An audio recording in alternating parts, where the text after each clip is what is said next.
Bueno, ahora vamos a comparar lo que sucede entre España y Colombia y cómo se dan las luchas de los movimientos por los derechos de los homosexuales, pero también las luchas posteriores por los movimientos lésbicos, de las personas trans, de los intersexuales. En Colombia, en 1987, se hace el primer código penal que es inspirado en el español, lo que quiere decir que es inspirado también de alguna manera en el Código Penal francés de 1810. Este Código Penal está hasta 1912, en que hay un segundo código, donde la homosexualidad empieza a considerarse una enfermedad. En 1936 aparece un nuevo Código Penal colombiano donde la homosexualidad deja de ser una enfermedad, pero la transforman en delito. Digamos que en el Código Penal español de 1933 aparece lo que se conoce como la Ley de Vagos y Maleantes. Esta ley, que es aprobada por los grupos políticos de la Segunda República, por todos, lo que busca es el tratamiento de los vagabundos, de las personas que habitan en la calle, de los proxenetas o de cualquier otro elemento que consideraban antisocial. No había penas de cárcel, pero tenían medidas como de control, que eran medidas de alejamiento, que de todas maneras las personas terminaban por algún tiempo en la cárcel si se les consideraba supuestamente peligrosos. Y hasta que no se comprobaba si eran peligrosos o no realmente, pues esas personas permanecían recluidas.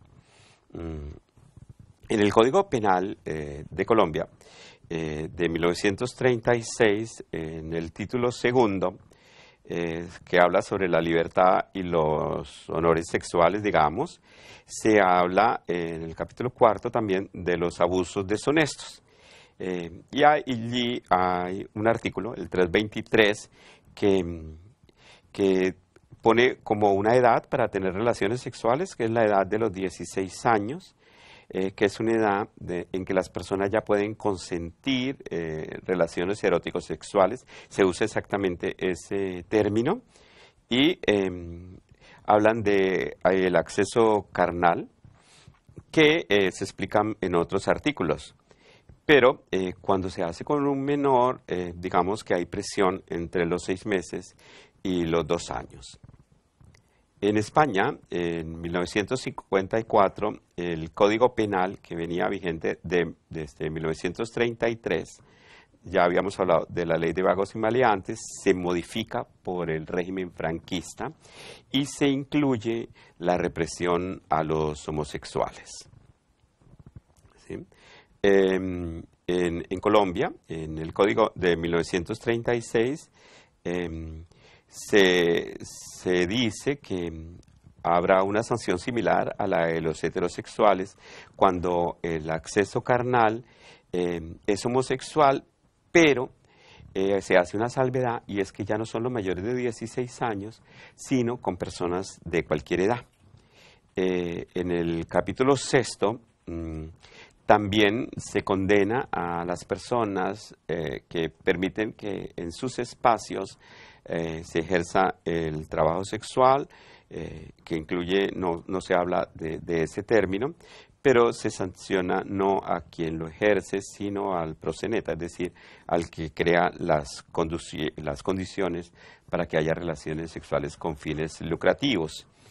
En España, esta ley de vagos y maleantes que penalizaba a los homosexuales es sustituida, se deroga por la ley sobre peligrosidad y rehabilitación social, y ya explícitamente hay penas de cárcel que son hasta de 5 años, ¿sí? Y se crea una posibilidad muy preocupante, y es que los homosexuales pueden ser llevados al manicomio y se les considera individuos peligrosos sociales que necesitan ser rehabilitados. En 1970 la letra griega lambda empieza a aparecer en el discurso de los homosexuales. Hablamos del color violeta. Esta letra lambda la pintan en este color violeta y en 1974 se crea como todo un movimiento de orden intelectual en torno a los discursos de la sexualidad homosexual y se convoca a la gente de los otros países para que utilicen este símbolo y para que creen grupos lambda. En España, en 1969, empieza oficialmente, digamos, el activismo, que como en todos los lugares del mundo, empieza por un activismo individual y va convirtiéndose en un activismo de colectivos. En Colombia, en 1940, hay un grupo que se llama el Grupo de los Felipitos, que Felipe es el hijo del presidente de la República, que era homosexual y que se vuelve noticia porque decide como celebrar una especie de matrimonio en la finca presidencial vestido de novia. Llega la policía a un escándalo, son detenidos altas personalidades de la sociedad colombiana y digamos que empiezan a adquirir fuerza los felipitos, pero nunca son un movimiento político, sino son como un grupo más de la diversión. En 1970 en Colombia se empieza a practicar la lobotomía también a personas que son llevados a centros psiquiátricos, se les hacen choques eléctricos. Eso está pasando también en España y en otros lugares del mundo. En 1971 empieza ya el movimiento español de liberación homosexual. En 1973 un jesuita informa a su comunidad que es homosexual y lo recluyen en el manicomio. En 1975 se crea el Frente de Liberación Gay de Cataluña. Un año después se crea el Instituto Landa y se hace un primer congreso de marginación social.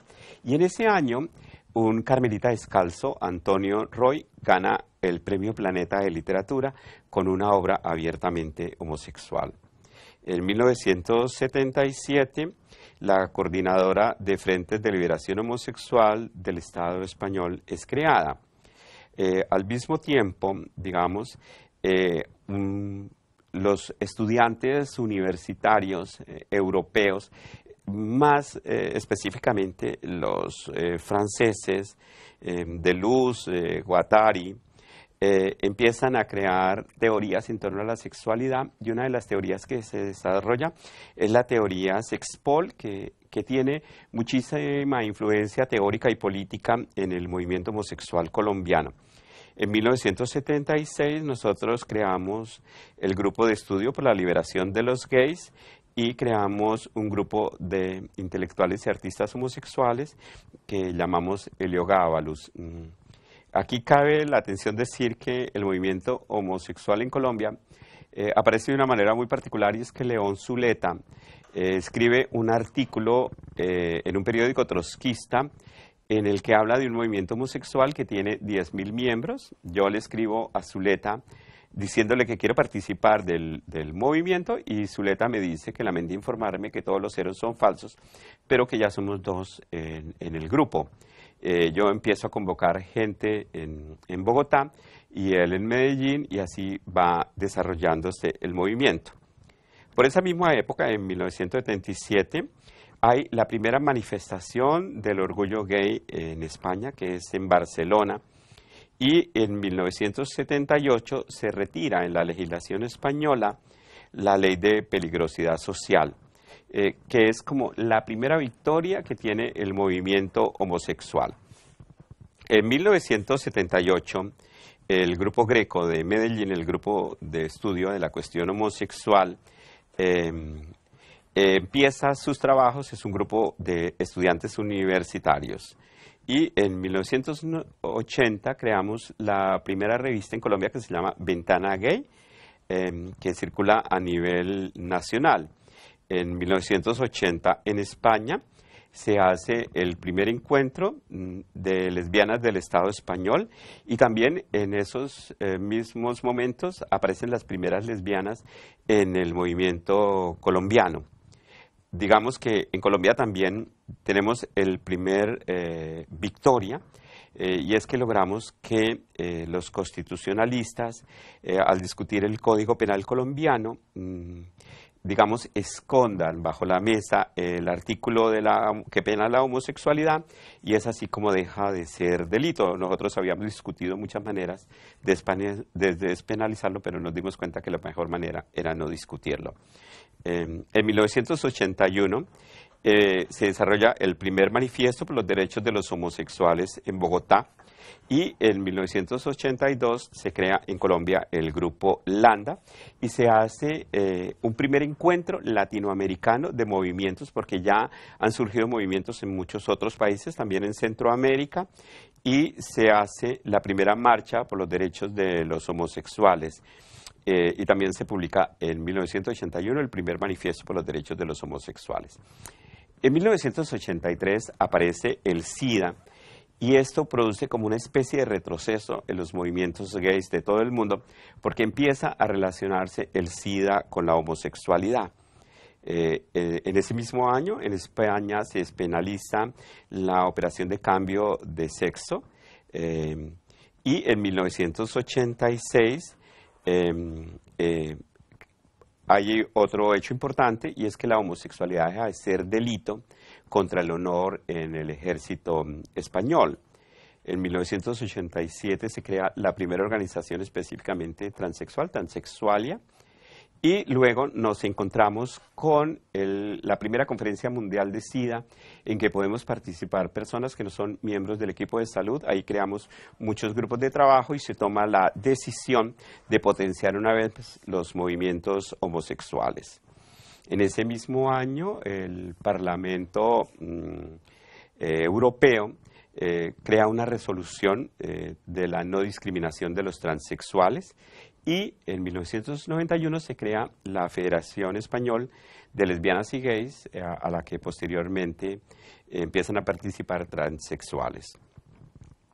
En Colombia, en 1991, hay una constituyente, se cambia la constitución y aparecen una serie de artículos, pero hay un artículo que es muy importante para nosotros, que es que no se discriminará a las personas por diferentes razones, entre ellos la discriminación por sexo, y también se crea un artículo sobre el derecho a la intimidad, a partir del cual ninguna persona, ningún medio puede publicar información que pertenezca a la esfera de la intimidad de las personas.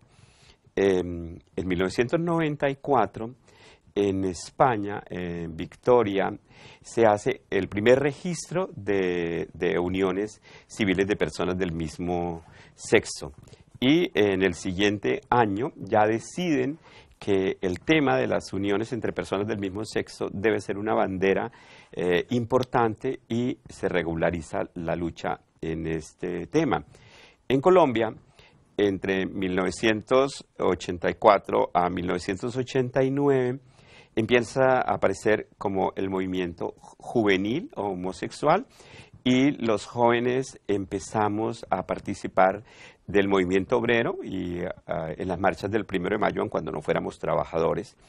Y la Constitución crea un mecanismo de defensa de los derechos o de amenaza de vulneración de derechos, que se llama la tutela, y a través de la tutela ganamos una cantidad de derechos, como que las personas pueden vivir en las casas fiscales, en las casas de los militares con una pareja del mismo sexo, que en el estatuto docente no seamos excluidos los homosexuales, que las personas pueden cambiarse el nombre, que tienen derecho a la educación, que pueden constituirse como parejas de hecho, que pueden hacer un registro notarial de las parejas, que tienen todos los derechos económicos, incluyendo la herencia, la obligación que tiene uno con la pareja de la ayuda mutua, digamos, que avanzamos cantidades en esos derechos, porque están cubiertos todos los derechos de la seguridad social, todos los derechos en materia civil y penal, política, los derechos migratorios y los derechos económicos, pero no el matrimonio. En 1992 yo empiezo a trabajar en el tema de los derechos sexuales entendidos como derechos humanos, un tema que se vuelve importante en el Congreso Mundial de Sexología en Valencia en 1997 en España. En 1999 escribimos el primer proyecto de ley que no es un proyecto específicamente para los homosexuales, sino que buscamos que se reconozcan los derechos también de las personas bisexuales. En España, en el 2005, se aprueba el matrimonio y en el 2007 las personas ya pueden cambiarse de nombre. En Colombia, en el 2000, el Congreso establece en el Código Penal una norma que agrava el delito cuando éste es motivado por la orientación sexual de la víctima. Y en el 2001 ya se presenta el primer proyecto de ley de parejas del mismo sexo, en el que yo participo en la redacción y yo me vuelvo el primer candidato gay en un partido político, candidato al Congreso de la República, pues, que significó una serie de amenazas de muerte. Digamos que después los movimientos siguen más o menos la misma línea y vamos avanzando en otras discusiones que tienen que ver con los transexuales, los bisexuales y por ahora empiezan a aparecer los intersexuales.